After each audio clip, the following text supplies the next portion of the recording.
Let's do it. Let's do it. Okay, so what we thought we'd talk about today was we've heard a lot from customers and marketers in the industries that they're being encouraged to bring in AI in a lot of different ways, especially in martech. But with that comes a lot of distrust in two ways. So one way is from customers that are interacting with that out there. We see it every day. We easily identify what might be AI, what might not be. So there's a bit of a distrust out there in the market, a bit of AI fatigue going on. But then there's also distrust internally from marketers that are actually using these martech products. Obviously, we all think they're brilliant. We think it will make us more efficient, more engaging. It'll help us with time and resource and budget. However, it's only as good as what you put into it. So we were talking to marketers about how we bring those two worlds together and continue to build trust around martech and using it in the correct ways in ABM as well. Yeah, absolutely. On top of that, I think that trust piece is critical because once you break that initial, if that first time, if you break that trust, it's hard to get it back, right? So making sure you've got the framework, the foundations in place, if you're going to be adopting X, Y, Z tech, that you're doing it from a place of pure belief that you've got the correct data behind it, that you've got the correct, again, trust behind it, and that the buyer, whoever that buyer is, can see it and it's coming from an authentic place rather than a robotic place where they see it and they think, okay, you're not hitting that level of potential personalization that I needed or reaching out in a correct way. Yeah. Are they going to come back? It's quite a difficult thing to reel back in. Yeah. I'm bringing together both from an ABM perspective. Obviously, we've got data coming in from our CRM systems and we want to use that and we create strategy around that. But we also have input from our sales team. They're the ones that speak to them day to day. They're the ones that go out to industry events and start building those relationships. And I think it's really important to remember that even though we can use these AI tech like martech products or platforms, we really always need to be coming back to, okay, but we need to build trust. We need to penetrate the account. We need to get more engagement, reach new contacts and start building those relationships further. The only way to do that is to personalize it, not only from an account level and a contact level, but from actual relationships. And I think that's a really lovely part of ABM is bringing those two worlds together.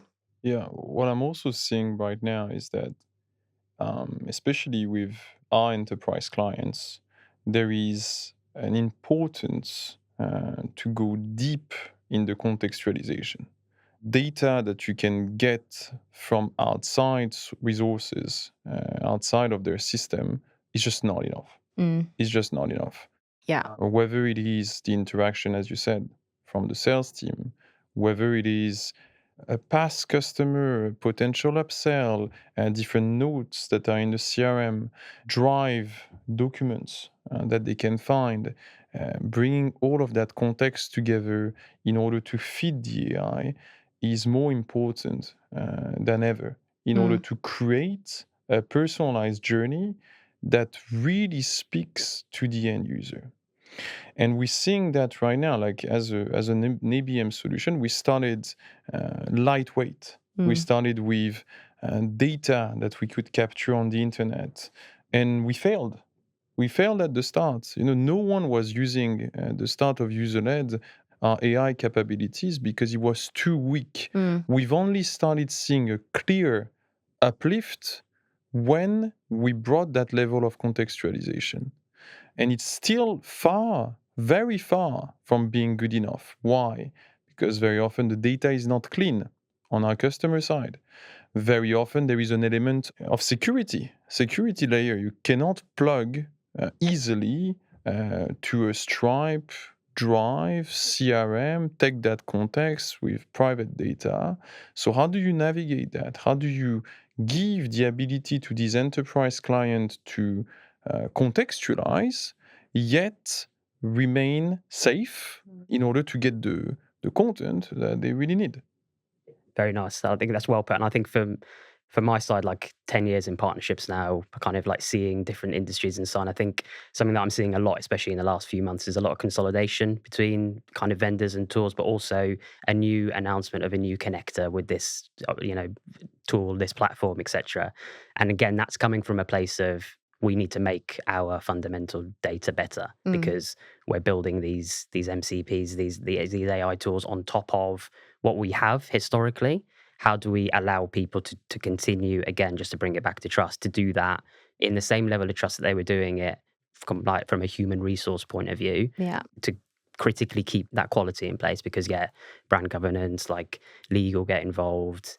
It becomes a thing that is just crucial to be able to scale, right? And I think that was well put. Yeah, I think it's really important, that contextualization that you were saying, because I think we're seeing a lot of customers come to us and they say, we've got these ABM programs and we've started this, we're doing LinkedIn or we're doing these different channels, but they're really trying to align how to bring what they've already got and the contextualization together, and then also push it out into other teams is something I've been talking to people about, like field marketing or partnerships, events. I think we spoke earlier about the fact that events is going to be something that's going to, I think, probably catapult again in the next like 1 to 2 years, again, because of AI fatigue. I think people are losing trust, and therefore we're bringing in that layer of face to face again. People want to go to events, they want to see people, they want to understand having the conversation with someone there. And I think that's another element that marketers are struggling with at the moment, is how to piece all of these things together. They've got data in their CRM, they've got data from their sales team, it's that contextualization. They've got all these different teams that are doing great work. How do we bring it together into an ABM program? That's something that's a struggle at the moment. A lot of people have great work, but it's actually putting it together into a defined program, and then being able to personalize it and push it out to those key accounts that they have internally. Yeah, I think you mentioned events. I think we've gone through a few. Like, I was thinking about this the other day, and we got back from Cannes last month as well. Is we've gone through a few like mini evolutions that I've seen in terms of the level of automations come in. So people have potentially been like, okay, we now don't need to go to these events because we can reach this number of people with a personalized campaign that's gonna hit them. Yeah. To what we're seeing now is actually the rise of AI has put events even more of a level of importance, because the only thing that you can fully trust is completely personal, right? Is a one-to-one conversation. And we saw that last month in the conversations we were having. It's the reason we sponsor all the events that we sponsor, is because fundamentally I think people have had another mini evolution moment and a realization moment where they're like, actually, if I meet you in person, I learn not only professionally what's important to you, but like personally what's important to you. Your approach to then personalization is completely different. And Yeah. that goes from a deeper level, even from just writing your email, hope you had a great weekend surfing or whatever, because I learned that about you. Yeah. Here's the professional side of it. Yeah. I think that's actually trickles into a lot of different parts of ABM, which I think sometimes people don't always twig at first. Like, you look at it and maybe you have an AI tech platform that you can use to help create all these different assets, but it's that full end-to-end journey that you were talking about. And that is such an important part of it, because knowing that they do triathlons or knowing that they're a surfer or whatever it is, you can actually bring that in. And I think sometimes we forget that at the end of the day, we're talking to people, and people sell to people, you buy from people. So it's always coming back to a personal situation. So I think just as like we move forward generally in like the ABM space, it's definitely a conversation that I'm having with a lot of our customers and just people in the industry, is just reminding people at the end of the day, we're just people, and we want to just bring it back to that. And that aligns again back to trust, because if you're in front of someone, you can trust what you're seeing. Can you always trust what you see online or what you're picking up? And does it have the right data? Does it have the right context? When you're in person, it's so different. So always wrapping that back into the program that you're doing, looping back in sales, coming back to marketing, looping that back into the strategy, and realigning with that, I think is so important. Yeah, nice. I think also the question now is, let's put ourselves in a world where you have all that contextualization, right? You can create buyer journeys that are end-to-end tailored across channels, as what we offer here at Userled. Is there, like, you give this ability to every enterprise business. What's the next step?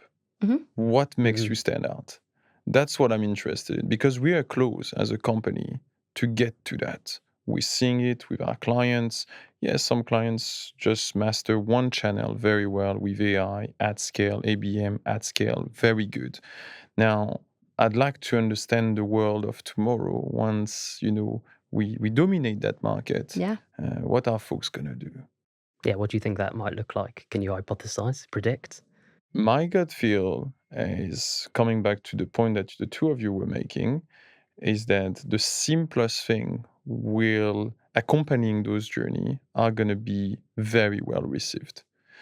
Handcrafted sort of letters, notes, gifts, and these moments in person that are extremely tailored because you heard on this call that that person just had a baby and you want to offer the right gift depending if it's a boy or a girl. You know that they're passionate about football, so you send a jersey. So this experience, this ABX motion, physically extremely strong, that can create bonds with the buyer and beyond the buying process is very important. And that's where I think people now are already realizing that they need to do more. But I think as soon as you cater the journey, that's where we're going to see most of the resources going. And I would not be surprised if, like the platforms like ours are just a 20% of the budget, and that's completely fine. And the remaining 80 are for the real life stuff. Yeah. Absolutely.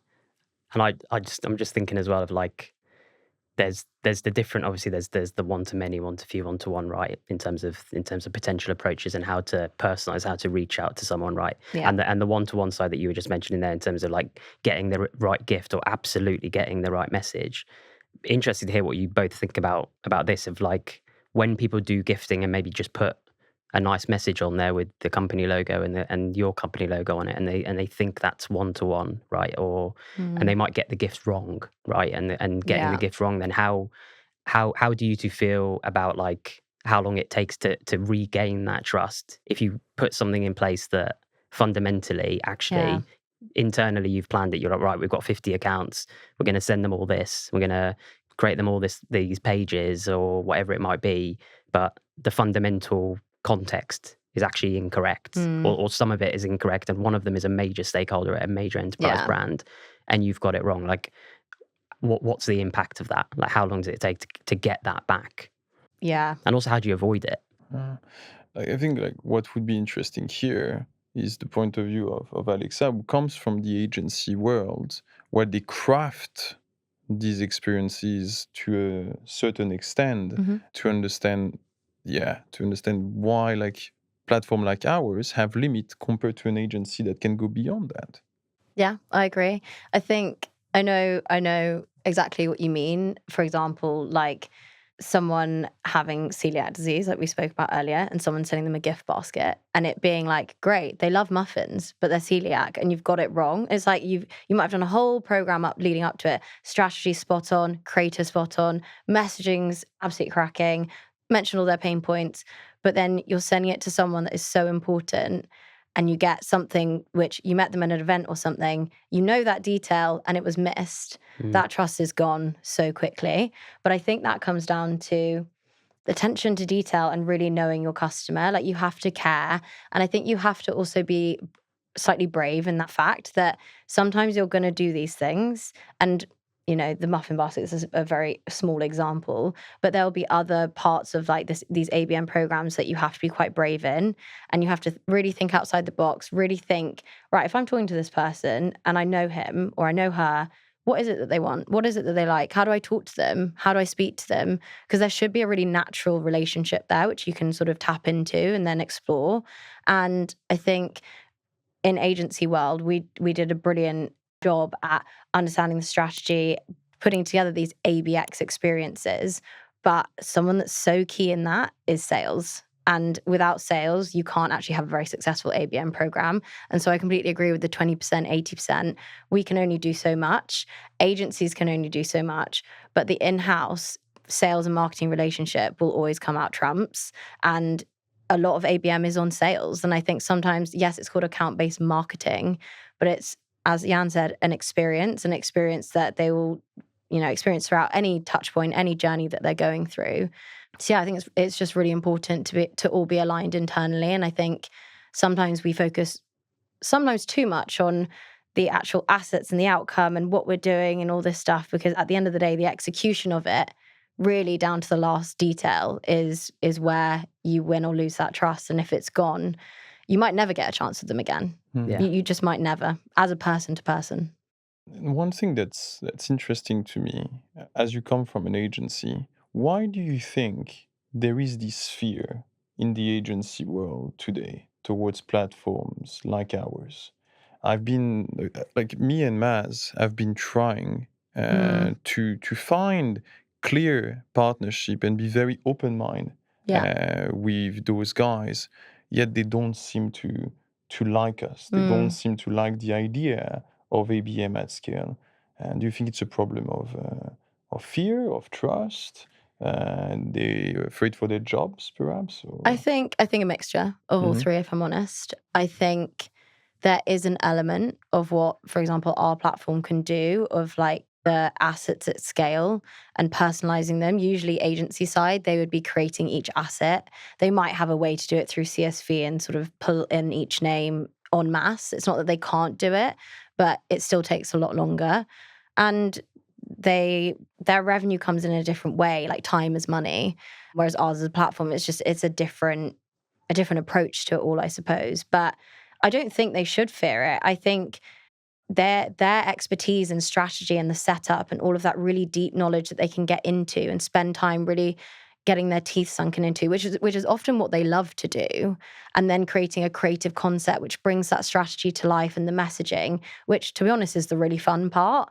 And I think that element they are brilliant at. Like often internally, like in-house, people don't have time to do that bit. And so they have all this dedicated time and resource on it. They usually have multiple teams on it. So I definitely think there's a world where they can bring that in and we come in and help them take away that personalization at scale kind of roadblock, which takes them so much time, which isn't the fun bit. It's not the fun bit to do. I think that there's definitely an opportunity for partnership, but I think there is a fear of it taking away revenue and taking away potentially that job aspect, and maybe a bit of distrust into what we would do with that information if we gain all that trust from an agency, not trust, all that insight from an agency. If we gain all that insight from an agency, I think they would be worried that we could replicate it. Yeah, I mean, like I personally see that right now with the element we're bringing and the advancements in AI, we can create extremely catered journeys, extremely catered campaigns. We're seeing that across our enterprise customers, and they're telling us very clearly we don't need the agency anymore. And for that, I completely understand that it's scary. But for me, the agency model almost needs to go a step beyond, needs to go towards that ideation, needs to go towards this in-person experience, needs to go towards how do I create a memorable experience for the CEO of that company you're trying to target. That's where agencies need to go to. And there is an element, perhaps, of their model needs to shift slightly. Because platform like ours, they're not going anywhere anytime soon. Yeah. I agree. Yeah, I think it does depend on what agency you use, because I think there are some agencies that do that brilliantly. They really do. And they focus on the experience all the way through, from strategy to execution to in-person to direct mail to out of home to like guerrilla tactics. They go the full hog and they're brilliant. They don't exist often, but there are ones that do it. But the majority do fall into that camp that you were talking about. Yeah, But it's to be honest, from my perspective as well, I think it's just a case of like stepping up into like a strategic mindset, like fully, rather than necessarily the content generation. Right? We need to, hey, can you help me make a landing page? It's like we talked about it before, like the different tools and the different data points that are being connected. A lot, like every agency we've spoken to works with other vendors, potentially works with this vendor well, like. They actually have the best seat in the house because they end up working with 5 market leaders. Yeah. How are they then bringing those together to create something for that brand, for that mutual customer that is so far up on a level of like strategic, like clinical, like ABM that like even we don't see sometimes, right? Because we're not seeing the different data points and so on being pulled in. I think that's a massive opportunity. Yeah. And yeah, we're not 100%. We're not going anywhere. Like we've got an amazing customer base. Like every development is incredible from a product point of view.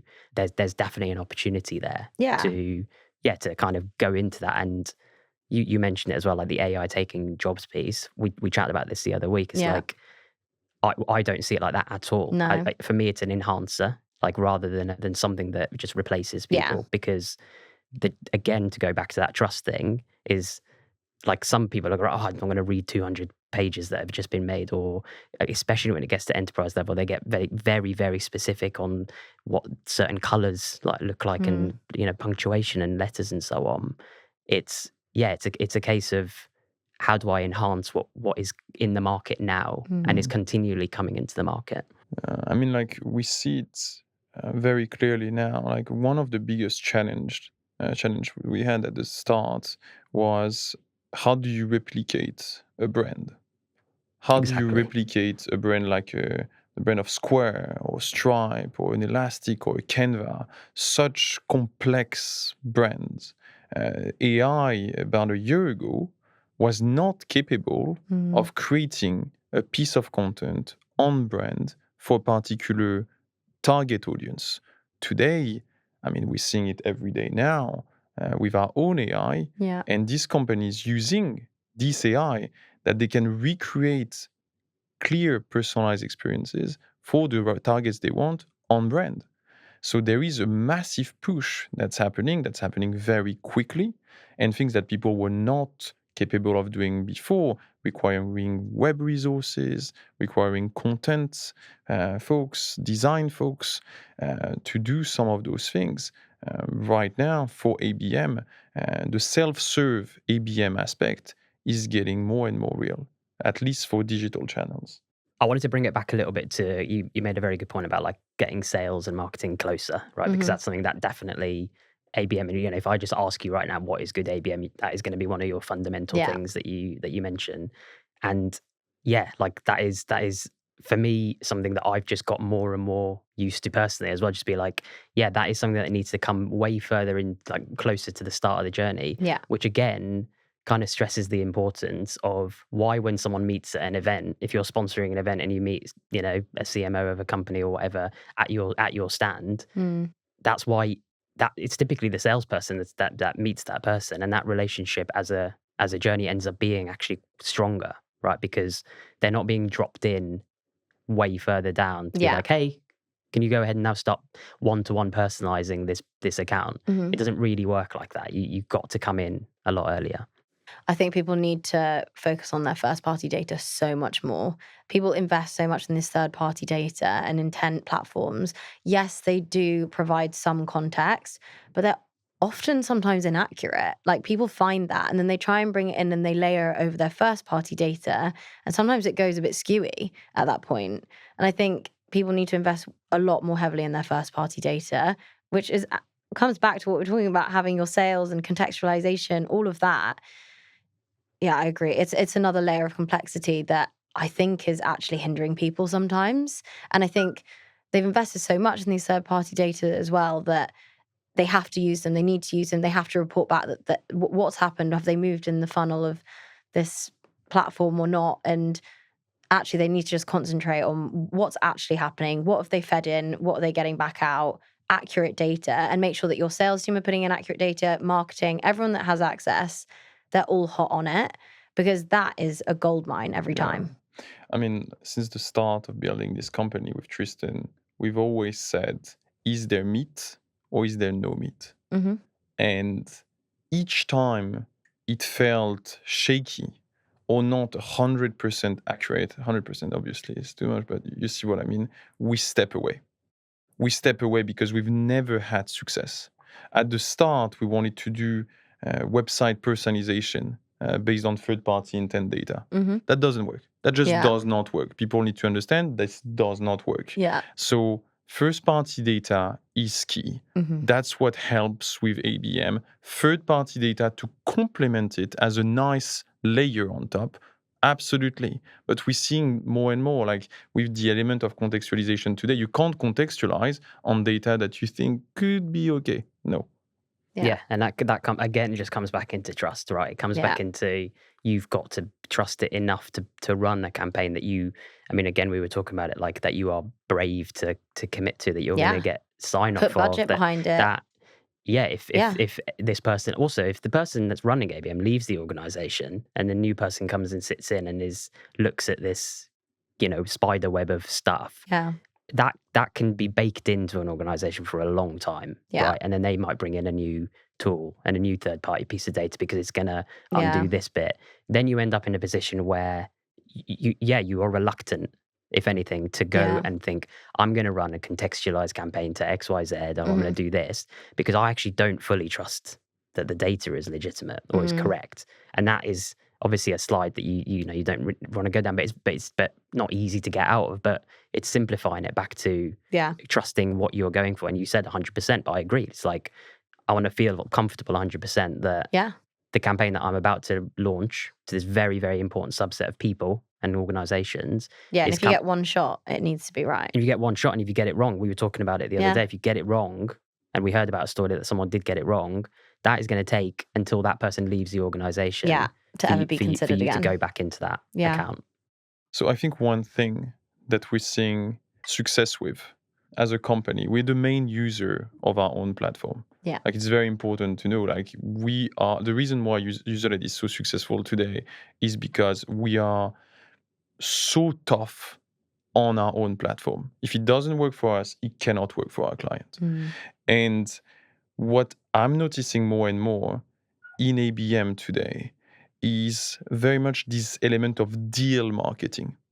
ABM is not just for top, it's not just for bottom, it's not just for middle, it's for the entire life cycle. Yeah. We need to accompany the deal and surround our account with cross-channel personalization or no personalization, it really depends. But if you are just doing this one-shot campaign for an account and expecting to book a call, expecting the deal to accelerate, expecting a deal, you're going to fail. You're going to fail. It's like you choose your list of 100 accounts and you go full on. You go full on with the AE, you go full on with the BDRs, you go full on with the context. You surround on LinkedIn across one-to-one, one-to-few, one-to-many, personalized content hub throughout the deal. You reignite the deal with personalized event invites and so on. All of these actions. But do not buy Userled, really do not buy Userled in order to get some leads or book some calls. That would be silly. Yeah, it's 100%. Like, it's surrounding on multiple people. It's also on the company doing the selling itself. I think to have multiple people that they could potentially, that they know, that they're hearing from, and so on. And fundamentally, I mean, even when you were just describing it, then you've done it for so many years. If you get it right and you're doing it right, it's fun, right? Because you're going into these each individual program. Like and having fun with it, because it's always different. You're doing different things for different people. You're doing different messages. If you're not enjoying that part of it, then I think you're not doing it correctly. Right? Because you're actually just spreading it wide across 100, thinking half of them might say ish yes, and then waste your time with a couple of demos, and they're never going to sign. Yeah, I do have to say though, I do think marketers have a tough gig at the moment in terms of ABM, because I think some have done it for a long time, have learnt it from somewhere, or have done gone to a course, done a framework, understood it, then applied it, and had quite a few years to understand it. Or if you've been agency side, you understand it across a lot of different clients. But a lot of marketers out there at the moment are trying to, or having to, being asked to bolt it onto their job at the moment and figure it out as they go. And I think it's something that we always try and help people with, is taking a step back and, as Yann said, looking at it as a deal. How are we going to approach it as a deal? Not just one tactic, not just on LinkedIn, not for just one event, not for just one touch point, but how are we actually going to speak to this person, these set of people, this account, from the first touch point all the way through to signing and afterwards, post-deal. Like, it doesn't stop. There's a whole life cycle that happens, which ABM can be applied to across the board. But do you think marketers have a tough job at the moment? Because some people know how to do it and they do it well, and others are trying to figure it out at the same time, which is where we can really help. But I would always suggest taking a step back and really approaching it as a deal every single time. Yeah, I think that was great, guys. It's good fun, fun, it was a great chat. Thanks for that. Thank you. Let's do it again soon. We did it pretty much in one take. One take.